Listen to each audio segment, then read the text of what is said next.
what we are here for tonight is a panel related to Melissa Walter's exhibition up at the top of the hill. So again, hopefully you've gotten to see it. If not, go check it out afterwards.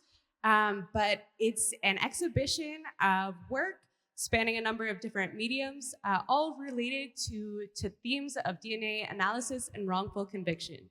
So I'm just going to do a brief overview of the bios of each of our wonderful panelists, and then I'll leave it up to them to talk a bit more about the amazing work that they're all doing. So first of all, we have Melissa Walter here at the end. Melissa Walter is an artist who uses abstraction to translate complex scientific concepts into intimate and accessible visual experiences. Alongside works on paper, Walter uses ceramic, sculpture, and video to investigate DNA identification technology and its application to criminal and civil laws. So give it up for Melissa Walter. Next up, we have Mehul Anjaria to her right, who is in his 28th year of his forensic science career. Mehul has seen the front lines of all sides of the criminal justice system and now enjoys the challenge of bridging science and law. He is a member of the panel of expert witnesses of the County of Los Angeles Superior Court. In 2009, Mehul founded MBA DNA Consulting, LLC to assist criminal defense / civil attorneys and pro-per inmates struggling with complicated forensic DNA issues in their cases. His previous experience includes serving as a DNA technical leader in a law enforcement crime laboratory and co-founding and directing the first DNA lab in California accredited under ISO IEC standards. In 2017, he began working as a consultant on post-conviction cases. Give it up for Mehul. Next up, we have Mike Semanchik, the Executive Director of the Innocence Center, a national organization focused on freeing people who are wrongfully convicted, raising awareness about these cases, and supporting those who have been exonerated. Throughout his career, he has helped free 12 innocent people who together spent more than 200 years in prison for crimes they didn't commit. One of his most notable cases was helping exonerate NFL player Brian Banks, which earned him the Attorney of the Year award from California Lawyer magazine in 2013. Mike has also spoken at schools and appeared in the media to discuss his work dozens of times. He's from Pittsburgh, Pennsylvania. And finally, last but not least, Luis Vargas is a life coach with the Anti Recidivism Coalition of Los Angeles, conducting workshops at the California Men's Colony State Prison in San Luis Obispo. He works to empower incarcerated individuals to become better people and find meaning in their life and to change the culture inside of prison. Luis is a certified alcohol drug services specialist and holds an AA in social and behavioral sciences, math and science, and arts and humanities.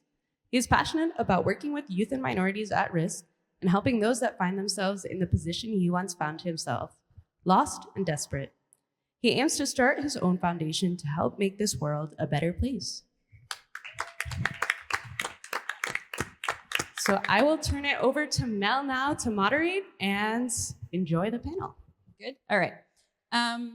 Well, before we begin this conversation, I just want to thank ICA, everybody here at ICA, for facilitating this discussion, and especially thanking Katerina because she really did the hard lifting to bring everybody together here today. So thank you to them. Big hand for those guys. And I also wanted to say, this is a really interesting conversation, and I know many of you might come up with some questions, but we only have an hour, so I want to make sure everybody here gets to say what the things that we want them to say. So please hold all your questions at the end. We'll have a little bit of a question period as we wrap up. But to begin, I'm going to be starting with my science guy right here, Mehul. And really, I think the best place to start is for you to talk about what is DNA evidence and how is it processed? Well, when you talk about what is DNA evidence, it's kind of anything these days. Classically, we'd think, well, it's blood from a crime scene, it's semen from a rape kit, it's a large amount of saliva. But because the sensitivity is so great now, pretty much anything can become DNA evidence. So if you just touch something with your hand, you may leave behind enough DNA that can be detected, and that can become evidence. And we'll talk a little bit later about how the sensitivity of the DNA is almost a problem because it's almost too sensitive, and we have a hard time ascribing meaning to DNA results to low-level samples like that. In terms of how it is analyzed, I'm just going to go through just a real brief history because I know that Mel would want me to do that. So we're 40 years into the use of DNA in forensic science. So roughly about 1986, it was first used in criminal matters. And so the early type of DNA testing was called RFLP, and it used a technique called southern blotting. And you'll see some of those black blobs in Melissa's display. Doesn't look very scientific, actually. But that type of DNA testing would take about 6 weeks to get any kind of result. And on top of that, you would need, for example, a blood stain like the size of a dime. So if you can imagine, there weren't many cases that qualified for DNA testing, and you couldn't get much throughput because if you're spending a month or 6 weeks on a case, it was a very valuable commodity. Then in, I would say, the early, mid-1990s, we started with a technique called PCR. And that allowed the testing to be much more sensitive because we could actually make copies of the DNA that we had in the lab. We didn't have to rely just on the DNA that was at the crime scene. So it was more sensitive and it was faster. But initially, it wasn't as discriminating as RFLP. So with the early PCR systems in the 90s, you couldn't say, well, this DNA profile is found in 1 in 38 quadrillion individuals. It was more like 1 in a million, 1 in several hundred thousand. Then in the early 2000s, we had a better way of doing PCR analysis, and that's using STRs. And Melissa has a diagram of STRs in her show. And this basically did a couple of things.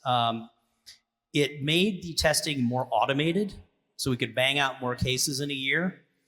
It was more discriminating. So now those numbers, those awesome numbers, 1 in a quadrillion, things like that, we could accomplish.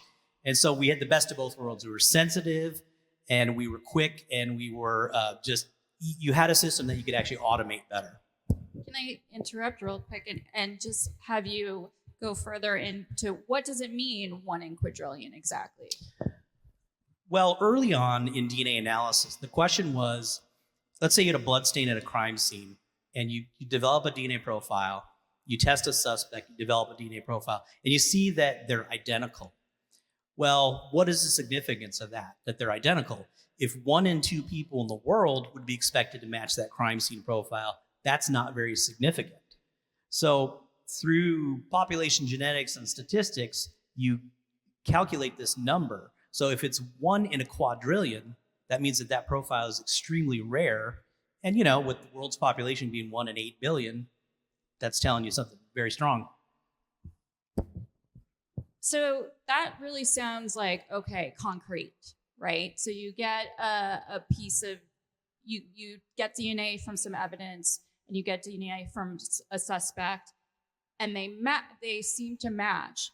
Like, is it possible that it isn't truth? Like, is it possible because humans are part of this process? Does that come into play at all? Well, the example I used was maybe the most basic, easy type of sample you could have. So when we test DNA, we're looking at a number of individual markers. The kits we use now are 24, 27 markers. If you don't have a sufficient amount of DNA, you might not get results at all the markers. We call that a partial profile. If you have a partial profile, now that statistic's not necessarily 1 in a quadrillion.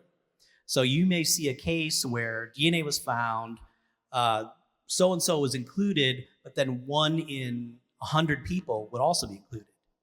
So that's not unique. Now, I think you're asking me about mistakes, and certainly that can happen.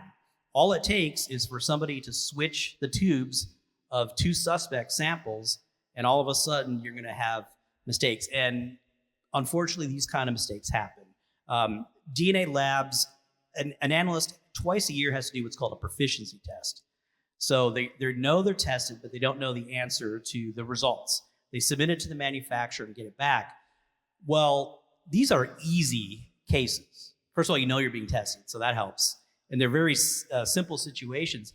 But you will see labs that have switched samples, that have gotten the analyst will get the wrong answer, but then somebody else will sign off it in the laboratory. So it can be an exact science, but as you say, because humans are involved, and because we're not dealing with nice, pristine clinical samples, it's not like we're doing some kind of test for blood where it's either you have the disease or you don't. We're getting biological material that could be commingled with dirt. It could be commingled with leaves. So you have messy samples. And then we'll talk a little bit about DNA mixtures. Those are much harder to interpret. And yeah, people certainly have been wrongfully included as a potential DNA donor, whereas either a second opinion or better technology showed later that they should have been excluded completely. I think that's a great moment to talk about the story that you shared with me just the other day. You sent me a link, and I would love that for you to share that with everybody. Sure. So in about 2012, up in the Bay Area, a rich businessman was at home with his wife, and there was a home invasion, and he was tied up and he was killed. And so as they do, the crime scene investigators took a sample from underneath his fingernails to see if he had struggled with the attacker and there was a transfer of DNA. And so when they did that, they got a database hit to a man by the name of Lucas Anderson. Now, there were other samples in the house. This is interesting, they had latex gloves. The perpetrators had latex gloves, and they tried to wash them in the sink. Didn't work. They got a DNA profile off the gloves. That hit a second person. And then there was some duct tape that was used to tie up the residence. That hit on a third person. So glove guy and duct tape guy made some sense in that there was cell phone evidence that backed up their participation in this crime. And maybe most importantly is one of the guys had a sister who was a sex worker who was associated with the victim. So obviously that's why they chose him and all that. But Lucas Anderson, there was no clear other corroboration to his involvement. Now, unfortunately, Lucas Anderson liked to drink. So when he talked to his attorneys, he was like, I don't think I did this. Don't remember doing it. Well, he had a great defense team, actually a public defender and an investigator, and they went and pulled his medical records. And what they found is that Lucas Anderson had an airtight alibi. On the night of the homicide at the exact same time, Lucas Anderson was passed out drunk to the point where paramedics had to get him and take him to the hospital. So he had this airtight alibi. Well, how the hell did his DNA then get to the homicide scene? The same paramedics that scooped up poor drunk Mr. Lucas Anderson then went to the homicide scene and tended to the victim. And so somehow, some way, they transferred DNA to the victim's fingernails. Now, I don't think they were covered in blood, and taking blood from one seed to another, but it just shows you how sensitive DNA testing could be. The most plausible explanation is that the paramedics used something called a pulse oximeter that clips onto the finger.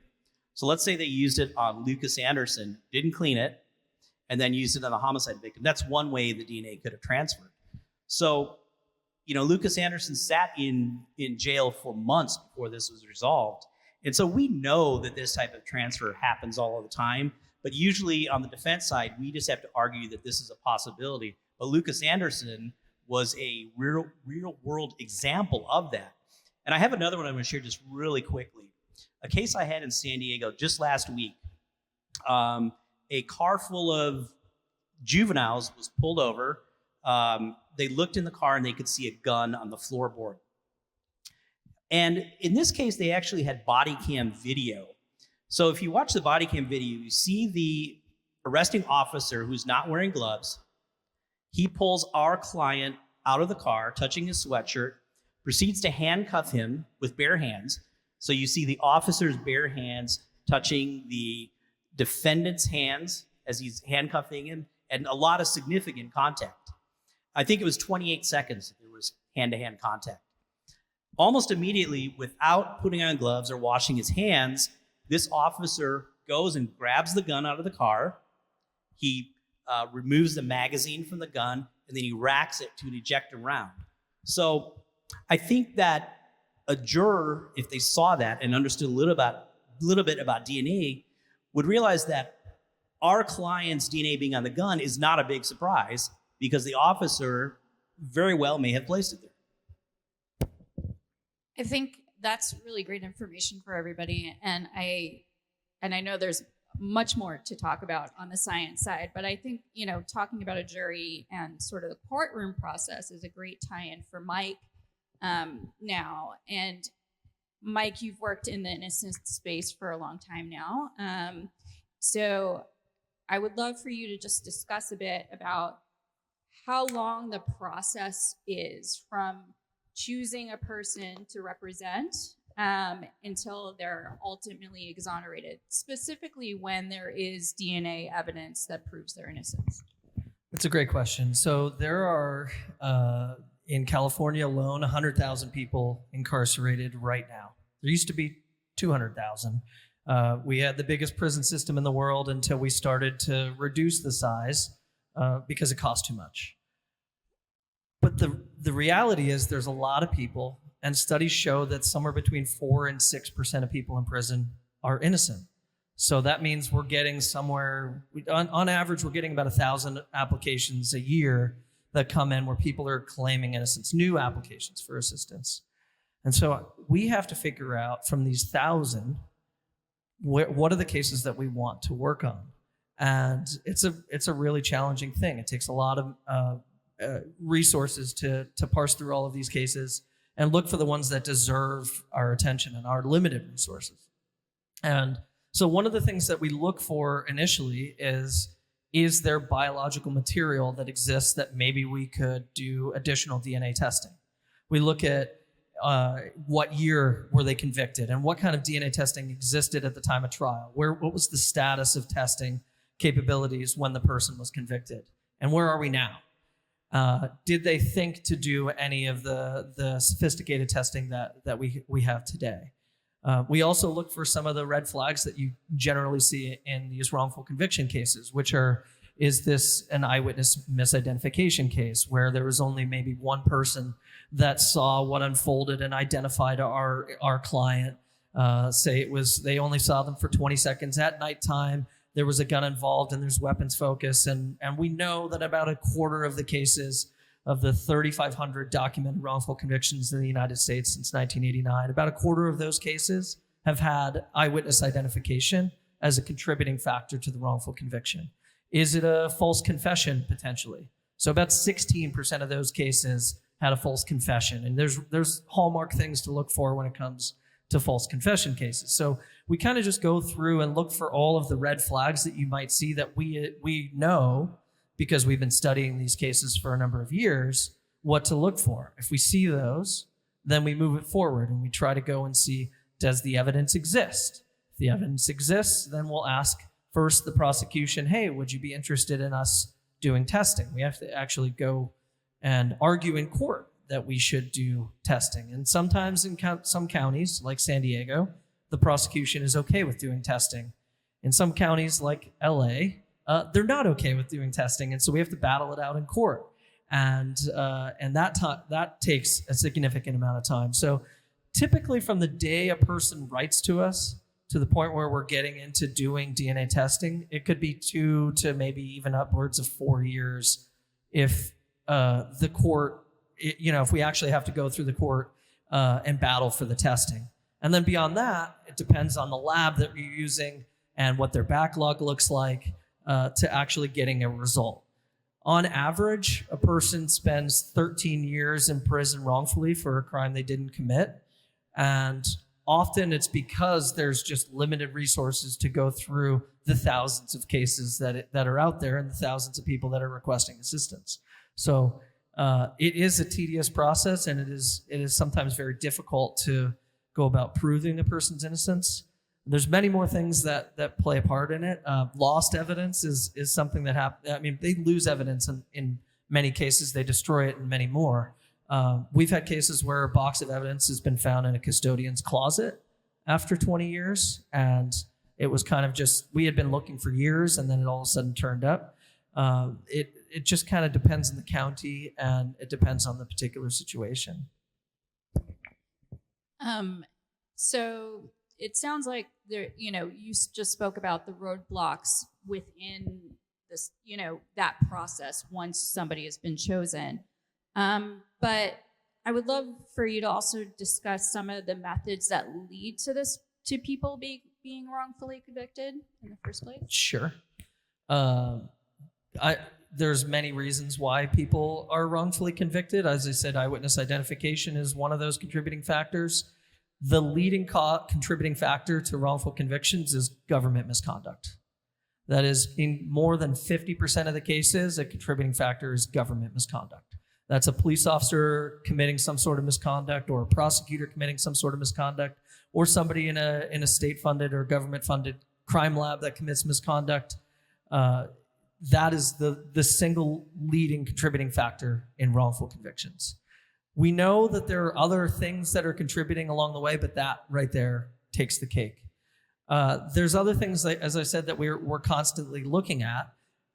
Junk science is one. I don't know if anybody's been following the Robert Roberson case out of Texas. Shaken baby syndrome is a theory. It was simply just a theory that all of a sudden became a thing that people were getting convicted of around the United States. And truthfully, it was just that. It was never proven. It's just a theory. There's one study that was done that looked at 700 cases of SBS where the triad existed, and not one of those cases did the study find neck damage. And for those of you that have children, small children, you know when you have an infant, their neck is not strong enough to hold up their own head. You have to support the head. If there's any shaking that's done to a child at that age, you're going to see neck damage. Now, what we found over the last 20 years, and it's because of security camera footage and doorbells and people videoing just about every part of their lives, is that the same triad exists when kids have short falls from a distance of 2 to 3 feet, falling off a couch or falling off a bed. That same triad exists. I'm sorry, Mike, can you explain the triad? So the triad is 3 things that you typically see that these doctors were attributing to shaking. It's bleeding on the brain, it's blood in the eyes, and then there's a third that I'm drawing a blank on right now. But there's this triad that was solely attributed to SBS. We now know that shortfalls cause the same thing, and so too do many diseases that we will see across cases. Blood disorders or AIDS or even pneumonia can sometimes cause the triad. And so we have a plethora of cases where a person has been convicted in an SBS case, where we're now trying to go back and unpack what happened. Often what happens is the person that's convicted is the person that was last in possession or last caring for the child. And it just happens to be just this sort of unfortunate set of circumstances, and that's the person that gets convicted. So junk science, and shaken baby is just one of many. We forever, for 30 years, even more than that, relied on bite mark evidence, where we thought we could look at bruising on a murder victim's body and take a 2D image of the bruising pattern and compare it to a 3D mold of an individual's teeth and say with certainty that it was the same person that left the teeth. And thankfully we have DNA now, so where you think there's a bite, you swab and look for saliva, and we can pretty easily figure out that that's not the person. But for years, people were sent to prison and even to death row based on this junk bite mark evidence. And we've got microscopic hair comparison. We thought that you could look under a microscope and say that hair from a scene is the same as the hair from a potential suspect. And the truth is, if you pull a hair from the front of your head and the back of your head, they might look entirely different under a microscope. And the FBI has come out and said, we were wrong about that. So sorry. Lead bullet analysis, another, where you looked at it and said, okay, we can look at a pack of bullets and the makeup of the lead and the bullets would tell us if it came from the same pack. And that is total BS. Like, that is not something they can do. And so all of the comparative sciences, even fingerprints, what's beautiful about DNA is it's the idea of DNA testing started in a lab. It started as a scientific theory, and we followed the scientific method. And the majority of the other forensic science disciplines did not. They started because police officers were trying to figure out how to solve a crime and try to connect a suspect to a particular scene. And so it started in the wrong area. And so we came into it all wrong. We thought we could do this, and then we tried to make the science work, and it doesn't work. And there's no data to support it. And so that is, one of, I would say probably about 25 to 30% of the cases have junk forensic science as a contributing factor as well. That can be a little scary as a science person, to think that these methods, they're still being used in court today. And I'm guessing when DNA evidence isn't available, that could be the contributing factor to the prosecution's conversation then.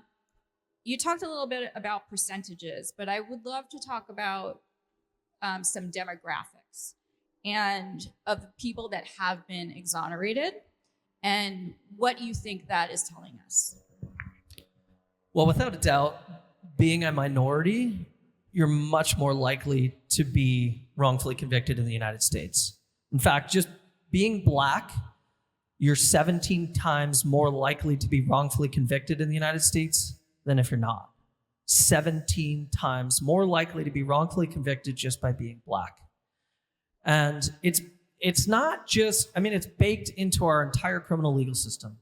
And so you see it all along the way, from the very beginning when you start an investigation all the way through to the point where the prosecution is deciding how to prosecute a case, to picking a jury, to jurors making decisions on how to decide whether or not a person was involved, to even just the language that's used at trial plays a part in whether or not a person is ultimately going to be convicted.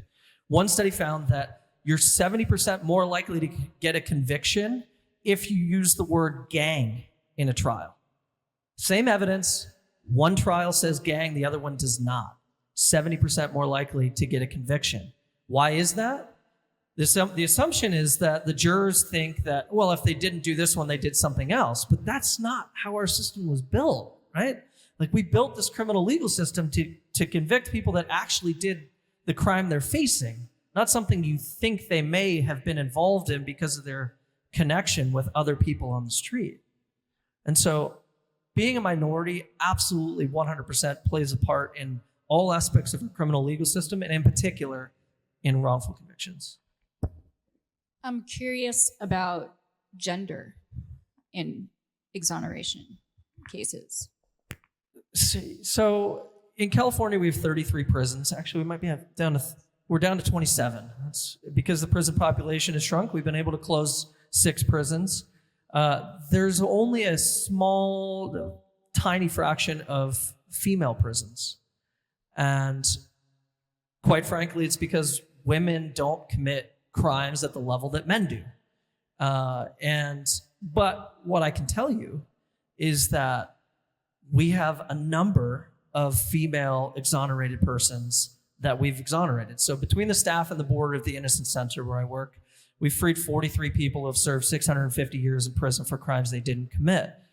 Of those, a pretty big number, I think we're at 6 females, which is bigger than the percentage of the prison population, has been wrongfully convicted. And I don't know that I have an explanation as to why that is, why our office has a fair number of female exonerations, but yeah. Food for thought, I guess. I guess just to wrap up our part of the conversation, on maybe a lighter note, where do you see improvements within these systems that could help hopefully prevent wrongful convictions in the future?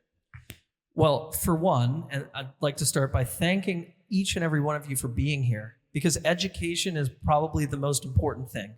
We all have a civic duty to sit on juries. Please don't try to skate out of it. Don't try to skip your jury duty. We all know we can. Oh, wait, we're going to give the call to actions at the end too. So we'll get deeper into that. But specific to the parts of the system that the everyday individual is not, Yeah. Please, Mark. Yeah. So, I mean, education is key. And I would say 20 years ago, most people hadn't ever heard of an innocence organization. You never heard of the Innocence Project. You hadn't heard of the Innocence Center. You hadn't heard of stories like Luis Vargas, which we'll get to. And that's changed. And it's changed largely because of podcasts and Netflix and major motion pictures like Brian Banks's movie. So the issue is ever more in the limelight. And because of that, you all are learning about this issue. And so you're going and holding the prosecution's feet to the fire when they come with not enough evidence. Certainly that's helping. But also, too, the prosecution has been learning as we have. And now, starting around the country, we're seeing conviction integrity units and conviction review units that are started to pop up. And so prosecutors have all the power. And so usually it's these small innocence organizations that are going and making these pitches to, hey, my client is innocent, but we have none of the power. Well, I have to go through the courts to get all of this stuff done. I don't have the power to go haul somebody in and accuse them and sit them down for an interview or do a Perkins operation and put an undercover agent in a prison cell. I can't do that stuff, but the prosecution can.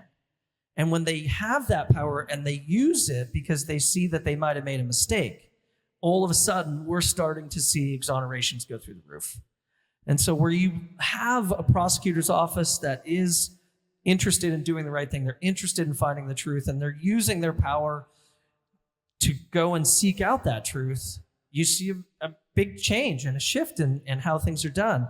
We've also just, because of DNA, we've been able to highlight all of these junk sciences we didn't know were junk sciences before. We didn't know bite mark was just garbage. We didn't know microscopic hair comparison was until we could DNA test it. So DNA has really shined a light, and eyewitness identifications. DNA has shined a light on all of the problems. And so it's really allowed us to hyper-focus on all of the issues that we're seeing. It's also brought in science into the forensic science discipline, which we've never had before, where we're doing black box studies to figure out whether or not there's any truth to what's underneath. We've started to look at arson cases different. Like, everything has really just shifted just since I started doing this 16 years ago. So it's not all bad. And I will say too, like, DNA is continuing to get better. I'm sure many of you have heard of the Golden State Killer, and you're following forensic genetic genealogy testing. And now, where we used to have to rely on this thing called CODIS to find an unknown individual, we can now track back to a person through a person's lineage to figure out who actually committed a crime, which in many cases, in my cases, I have to prove who did it, not just that my client didn't. So there's a lot of great stuff happening. And Mike, can I jump in really quick? Sure, with please. That? I actually would love to jump back to Mehul to talk about what CODIS is and talk about genealogy and how that's changed the landscape a little bit. Sure. So let's say a crime lab is working a rape case, and they have a vaginal swab with semen on it, and they develop a full profile, no mixture, full profile, very clear cut. And either they don't have a named suspect, or the suspect that they hauled in, they tested and they excluded him. The next step then would be to put that profile into what's called the Combined DNA Index System, or CODIS. This is managed by the FBI, and currently there's about 23 million DNA profiles in there. So they're from felony arrestees, convicted felons, missing persons, and then other cases where they get a DNA profile in a case and they can't match it to anybody. So you would then run this profile in CODIS, and assuming you don't get a hit, the next thing you could do is something called familial searching within CODIS. So the idea is, if you can't get a direct hit on somebody, is it possible that one of their close relatives is in the database? So you may have heard about the Grim Sleeper case in LA. That was, I believe, the first homicide to be solved by this familial searching. Well, that's great because you have CODIS, you have, say, 24 million profiles. Now, if you get into close relatives, meaning like parent or offspring, that database is a little bit bigger. But now we've got the dragnet even bigger with genetic genealogy. So I think most people first heard about that with the Golden State Killer. I mean, that wasn't even the first case it was used on. That was just the most high profile. Now you probably hear every week about a new case that's solved with genetic genealogy. And the idea is this, is that now let's exploit the consumer databases for the genetic profiles because people are using them like crazy, just as hobbyists, try to find out, what your ancestry is. And so the idea now is if you've exhausted CODIS and the familial searching, you do have to have enough DNA to do an entirely different technology. So right now, your local crime lab can't develop the type of profile that you would need for genetic genealogy. But of course, this is a booming industry. There's plenty of private labs that can do that. So let's assume you can develop that profile. Now the cops can enter it into one of these databases and see if there's a hit. Now you're probably not going to get a direct hit on an individual, but now you could hit on a second cousin or a third cousin or maybe even a fourth cousin. And that tells you something. So then that is handed over to really an old school genealogist. And their job is to figure out, okay, this person who left the semen, how are they related to this person that was hit in the database? So they're doing the family trees and all the genetic genealogy. And this has been incredibly successful. And even that part of it has been streamlined. So then what you would do is the genealogist would say, I believe it's this person. So the cops would go over to their house, probably pick through their garbage, swab a beer can or something like that.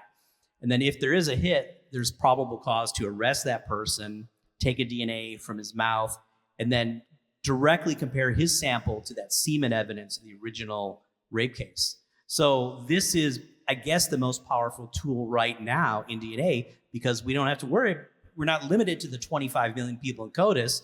We've got a much larger database that covers a pretty good swath of the population if you consider distant relatives, and that is growing.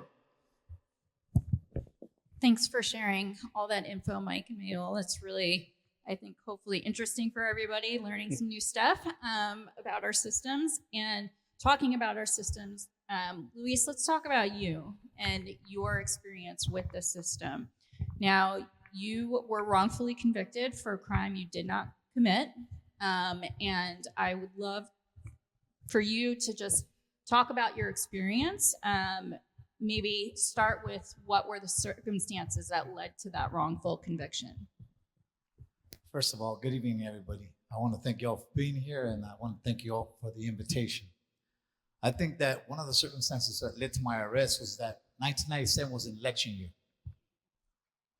Everybody wants to be tough on crime, right? During election years, right? So especially when there's a high-profile case that has not been able to be closed, people want to get that close because of public pressure, whatever it is, right? So I'm thinking that what happened during the time that I was arrested, I happen to fit the profile of an individual that the FBI was looking for, the TDR, the teardrop rapist. That individual had committed over 30 crimes, 11 of them during the time that I was in custody, by the way.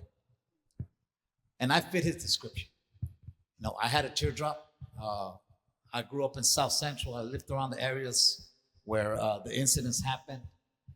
So unfortunately, I had placed myself under the watch of the law as a young man, because I was acting out, whatever, doing what kids do, not thinking about what I was doing. So I'm thinking that those were some of the circumstances that led me to be able to be looked at as they were looking for this individual. And since they could not close a case due to the pressure that was going on and the high profile of it, I'd happen to be the one that the ball fell on. He fits the description. He's been sought out by the law. So you know what? Let's just go ahead and put a lid on the case. Let's close it. And we could just let the public know that we found the individual, teardrop rapist, committed over 30 sexual assaults. So I'm thinking that those were some of the circumstances. Because of the crime that you were charged for, that you did not do. That gave you a specific experience in prison. Do you want to talk about that a little bit? Boy, it's nothing short of a horror script, right? I know what happens to individuals in the system that are accused of being rapists, child molesters, and stuff like that. Some of them get in there, they get raped by foreign objects, they get beat on, they get. We do have children in the audience. So Oh, I'm sorry. I'm sorry. Yeah, they do, and I apologize for that. And I knew what could happen to me if I ended up in the system with that type of charge.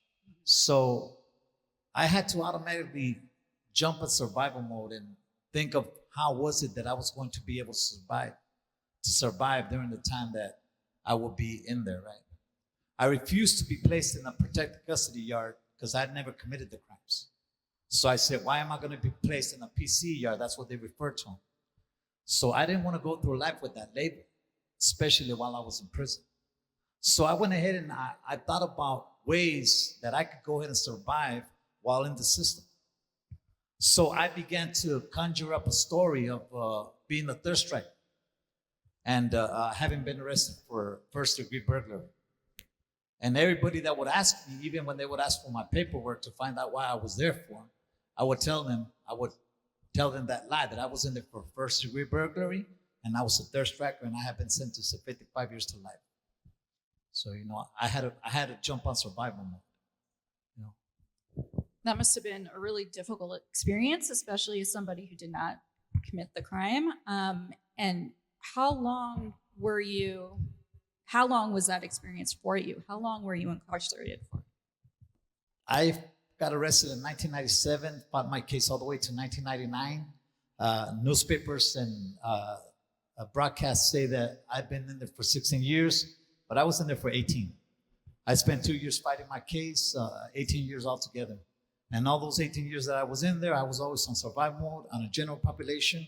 I had conjunctured of some 128 Gs, were informational papers that said that I was in there for first-degree burglary, and every time that prison politicians would ask for my paperwork to be verified and to make sure that I was clear to be in the yard, they would take it with them, they would analyze it, and, it was 18 years altogether. So you did a podcast with Mike, so I know your story from that podcast. And one thing that I thought was sort of an interesting turning point for you was the moment that you realized, okay, now I can go to these lawyers and maybe this will help my case. There was an event that happened while you were watching television.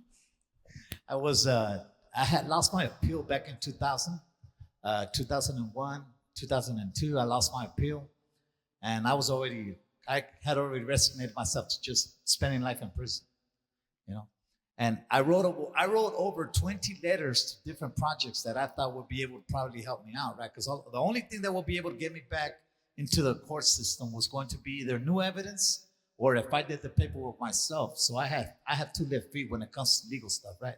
I don't know, So what I did was that I wrote all these letters to all these different projects.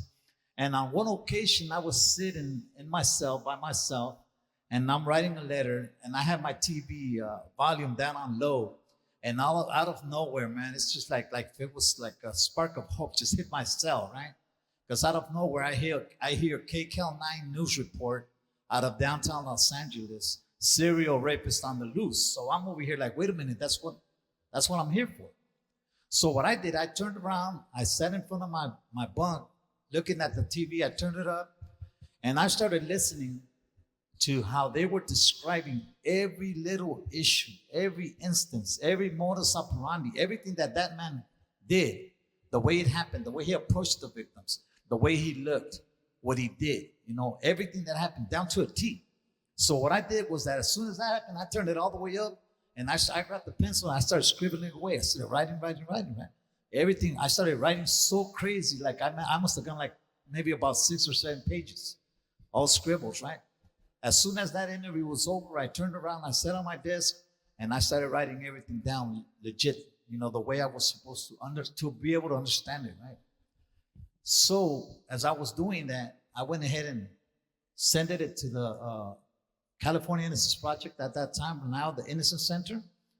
And lo and behold, man, thank God, that was the letter later on down the line. Justin Brooks tells me that was the letter that motivated them to go ahead and look into my case more seriously, because everything fitted like a glove, so. But that's the one thing that happened that broke my case. I mean, I think that's an interesting point to make. And Mike, maybe you can, talk about that a little bit too, is these cases really do need sort of maybe somebody else that it points to in order to, or high profile, in order to really be able to help somebody through their process. Yeah, I mean, it certainly helps to. It's a lot easier to go to the prosecution and say, we found out who did it. It's these people or this person. It's not our client.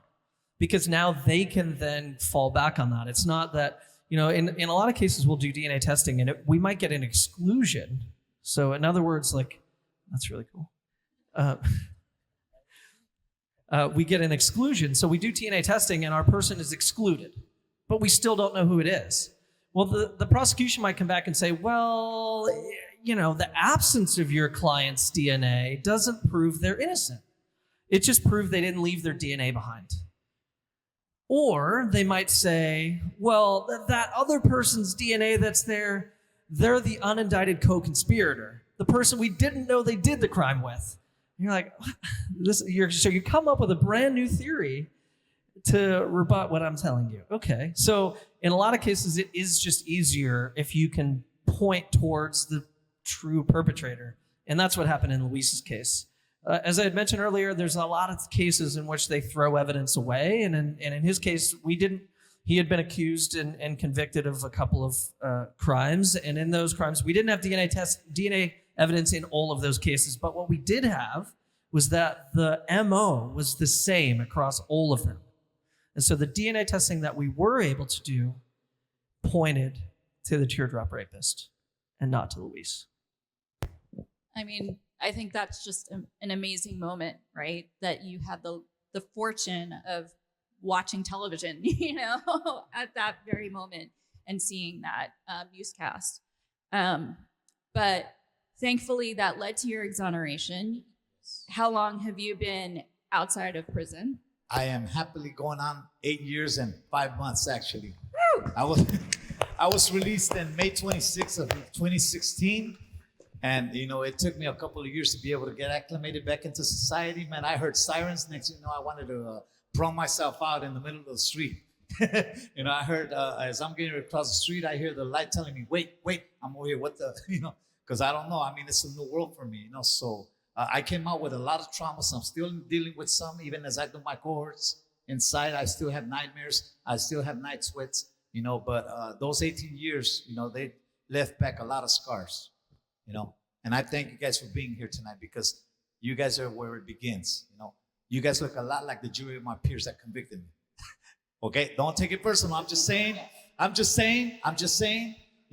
all of you that are looking or getting summoned for juries, please take it seriously. Take your job seriously, because convicting me in the courtroom was drama, not evidence, it was hearsay and drama. That's all that convicted me.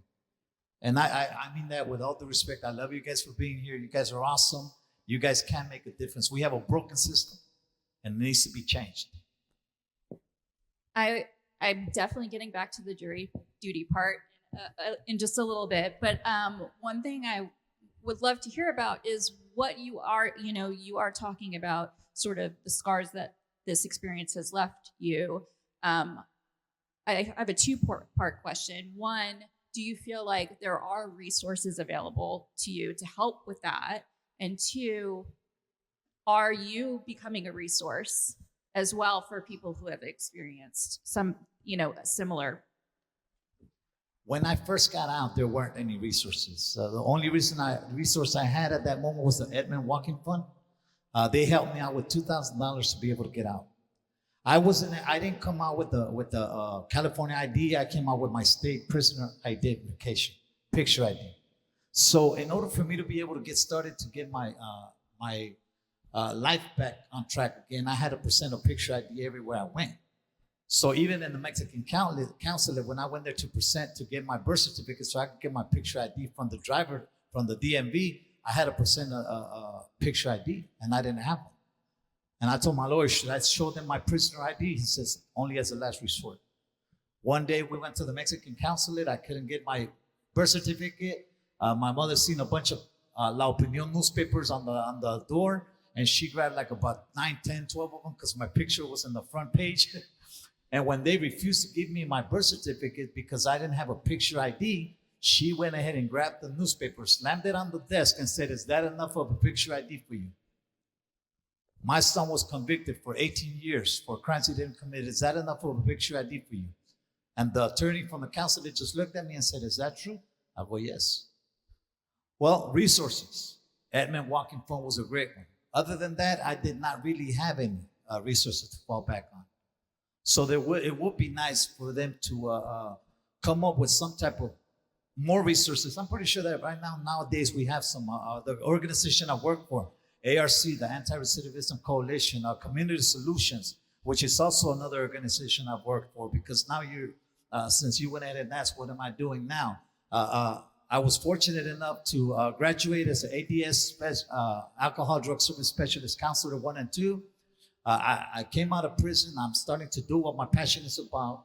I'm serving the community. I work with ARC as a life coach. I go back. Interestingly enough, I got out of prison to go back in. And second day I went in there, I told my escort, man, I started laughing to myself. He goes, what's going on, Vargas? I go, man, you know what? I would have never thought I'd think this. And he goes, what's that? I told him, I'm glad to be back in prison. And I tell my participants, I tell them all the time, you know what? I'm not just saying that because I'm going to leave at 8:30, 4:30, 8:30 in the evening. I'm saying that because I'm coming in here to transform the minds, the criminal thinking. I'm trying to transform the culture in prison. And that's exactly what I'm doing nowadays. You know, I go in there on Monday, Tuesday, Thursdays. I'm having workshops. I'm having success. 3 of my participants just paroled. 2 others got found suitable. And you know what? We're doing the best we can. You know, so that's what I'm doing for the community now. I'm contributing. And I think that that's one of the best ways. Think about it, gentlemen, ladies. You guys were spending over $978,000 a year to house me in prison. And I was innocent. Do the math. I've been out 8 years. How much have you saved? Yeah.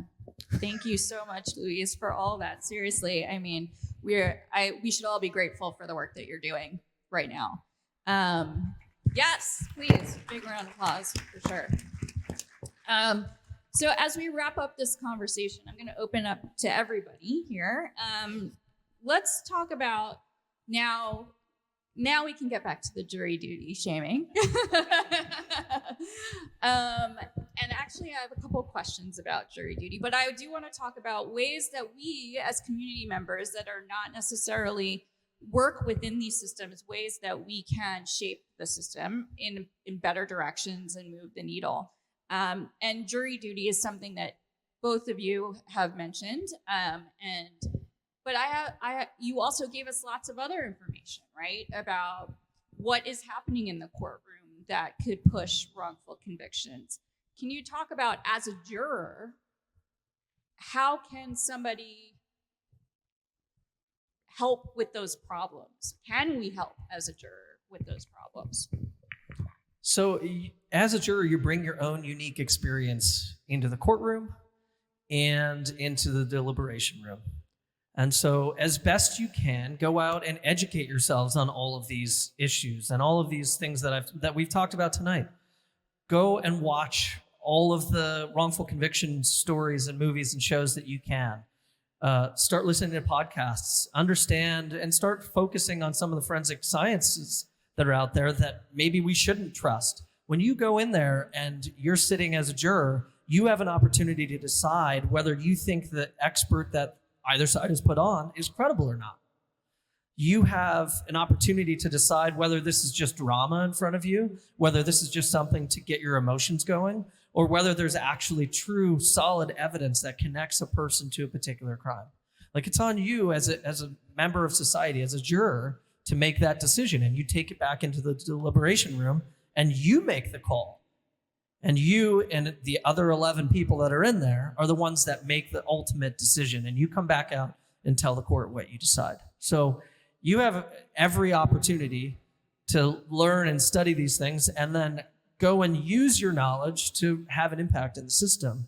What we see all the time when you're actually going and trying cases is that, as Luis said, it's not typically a very diverse group of people that is going in for jury duty, unfortunately. It's people that have time to go for jury duty. But we can all make time for jury duty, and we should.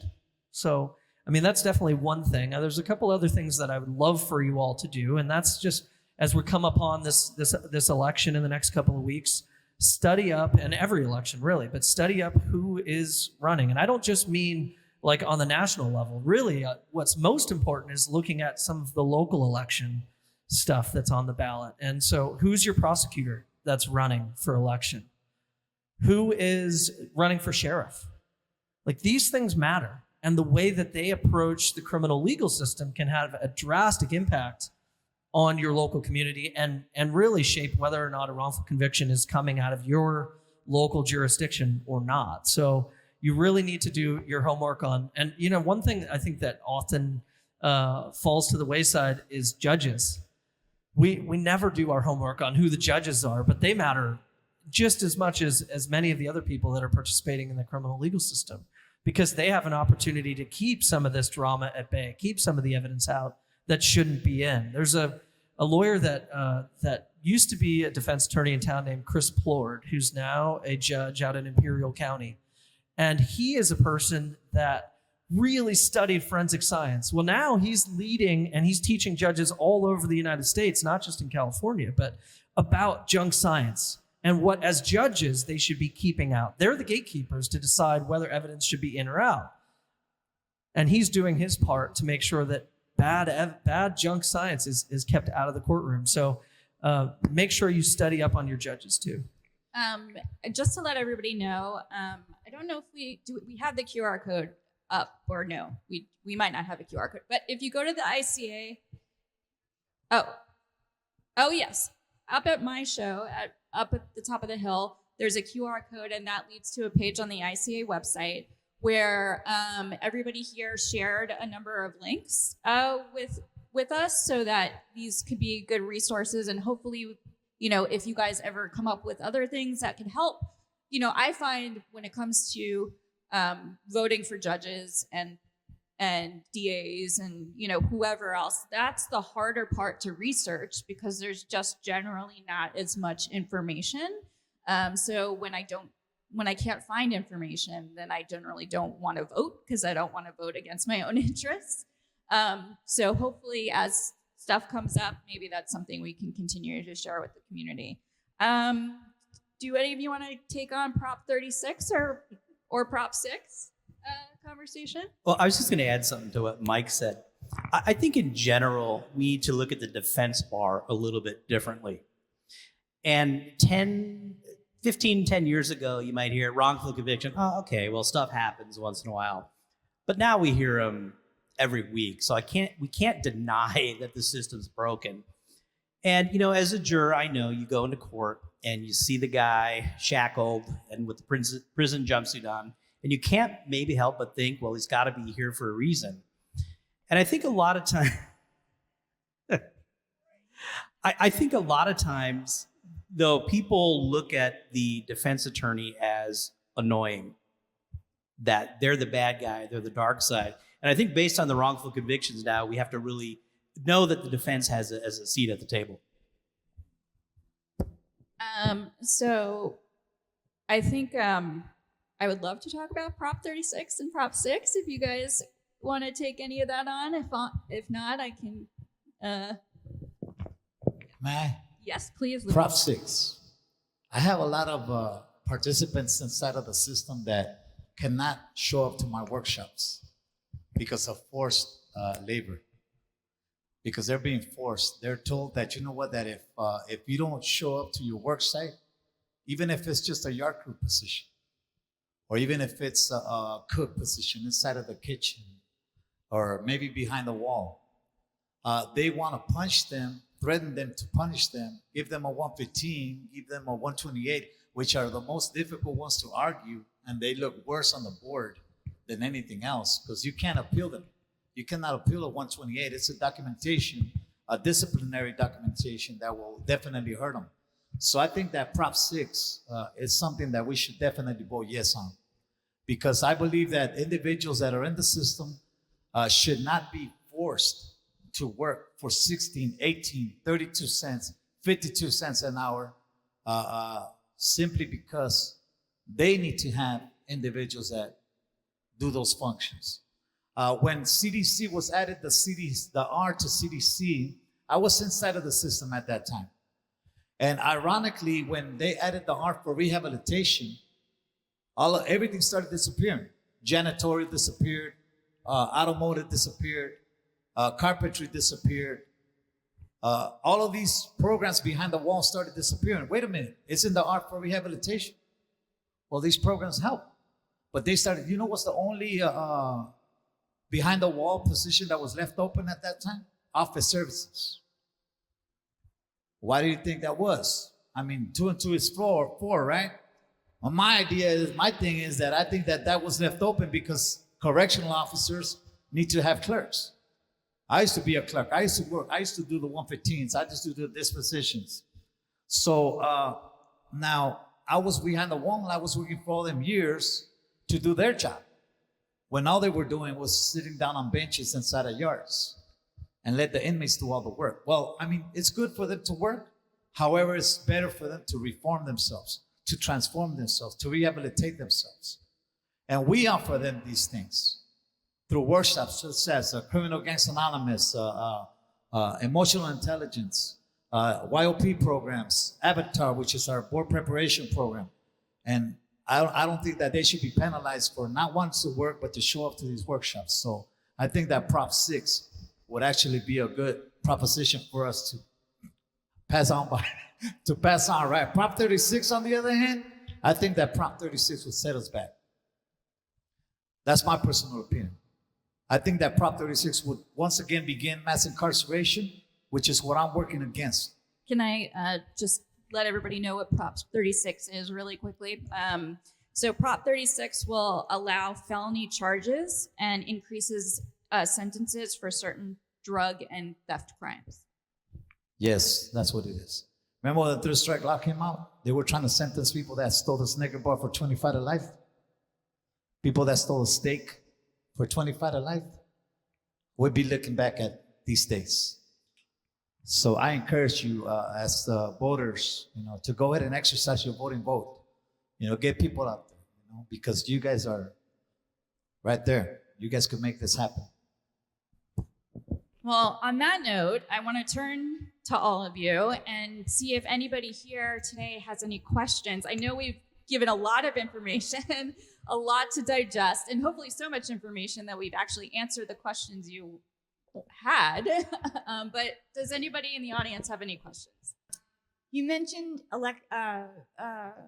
integrity units. Yes. So if you could just speak a little bit more, and I'm sorry, I forgot your name, but Mike. Science guy. Science guy. You spoke a little bit about human error, that it happens. Yes, somebody's going to switch a tube. We have fail safes, but they're not always safe. They're not 100%. Given the stakes, given 18 years of a wrongful conviction and your life in prison, given what can happen and all the power that the prosecution has, do you think it's a good idea to have an integrity unit in every single prosecutor's office? And what would it take to get that done? It's absolutely necessary in every prosecutor's office. There are a number of things that have to happen with the integrity unit for it to be, like, you can't just announce that you have one. And there are counties in California that have done that, ones that I take cases in that aren't far from here. And what's unfortunate is that, sometimes they'll use it as a political tool, like I'm doing the right thing because I have this conviction integrity unit, but they're a conviction integrity unit in name only, and then they don't actually do anything. But the most important thing is independence. The conviction integrity unit needs to have the independence to go and do an investigation into the crime without outside influence from the trial prosecutor, who might be interested in defending their conviction and their ego and everything else. You have to have no influence from the law enforcement agency that did the initial investigation, because that agency might be on the hook for some later civil suit when it turns out they didn't turn over evidence of innocence that they had all along. So these kinds of the units are absolutely necessary. The independence is a key component to it, and they have to be well funded. They have to be staffed with attorneys that can actually go through all of the cases, and investigators and paralegals to make sure that they have what's necessary to go and find these cases of innocence. And, I think the other thing, that one of the most effective conviction integrity units that exist, so Dallas County in Texas, Philadelphia has one of the best ones in the United States. LA has really come a long way with George Gascon. But one of the most important things is not to look at the cases with the idea that you have to meet some sort of legal standard. Look at the case and just look for the truth. Like, we're after the truth.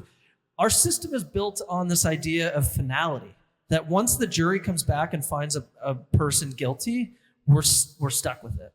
And we make it incredibly difficult to reverse any conviction.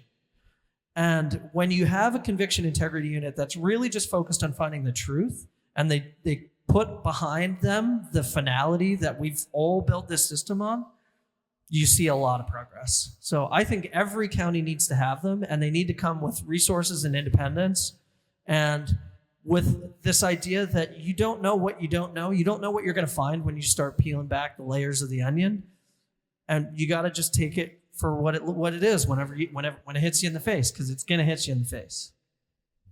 Conviction integrity unit played a major part in my case. At 100% true. We probably, if we would have just gone to court and tried to battle it out, we would have lost in his case. In fact, the way the standard was written in 2016, 2015, we would have lost.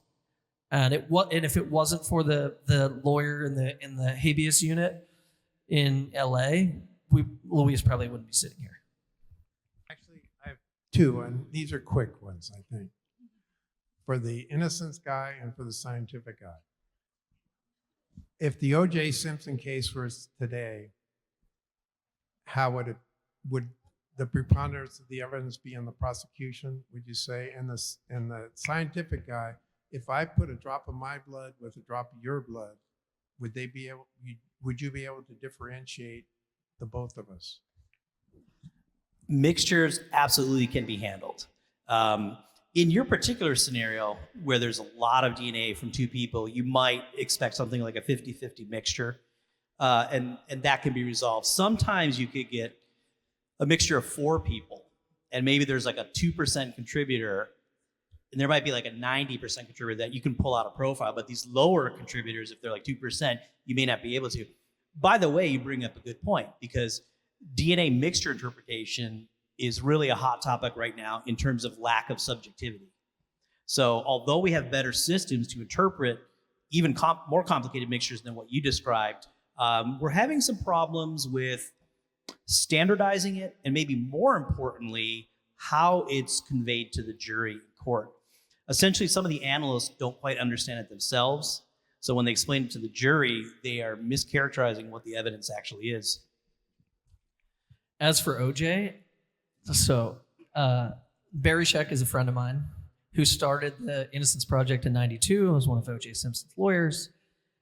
I mean, it would be an entirely different case today. It would, because of DNA. It would, because of all of the things that you would have today. He would most likely would have had a cell phone on him. It probably would have put him at the scene. If he didn't have a cell phone, or if it was switched off, you'd be like, well, why was your cell phone off, right? But the DNA at this crime scene, it would have been a totally different. Interestingly, Barry, who started the Innocence Project and relies on DNA to get all of the exonerations that their office has done, did a fairly decent job beating up DNA in the OJ case. and arguing how unreliable it was based on a number of different things. So I think it would be an entirely different case today, just with all of for any of you out there, if you think you can commit a crime today and get away with it, good luck. And that's the perfect note to end on. Thank you, everybody, for coming. Thank you, guys, for being part of this. And thank you to ICA.